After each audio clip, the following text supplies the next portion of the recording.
Ola Uber Rapido వచ్చింది 2015లో వచ్చింది, 15-16లో వచ్చినాయి. అప్పుడు ఏమైంది, ఒక 10 కిలోమీటర్లు పోతే 180-200 ఇచ్చేది.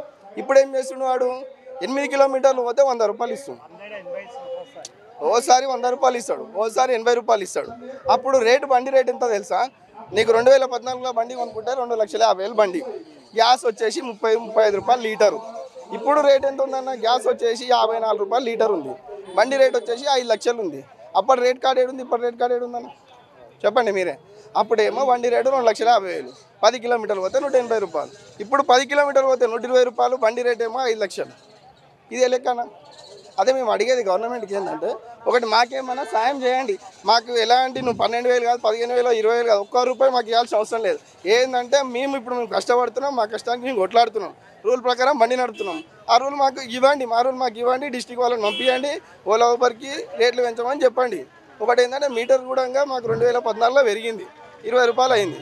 ఇప్పుడు అదే 20 రూపాయలు నడుస్తుందన్న. అప్పుడు రేట్ ఏముంది, ఇప్పుడు రేట్ ఏముందన్న, ప్రతి ఒక్కదానికి రేట్లు పెరిగినాయి. ఆ రేటు బట్టి రేట్ కార్డ్ మాకు ఇస్తే మాకు బాగుంటుంది అన్న. ఇప్పుడు ఏంటంటే మేము హైదరాబాద్లో బండి నడపాలంటే రోడ్డు మీదకి ఎక్కాల్సి వస్తుంది మొత్తం. ఇప్పుడు మాకు రూమ్ రెంట్ వెళ్తలేదు, బండి ఫైనాన్స్ వెళ్తలేదు, తిండికి వెళ్తలేవు, ఏ దానికి వెళ్తలేవు.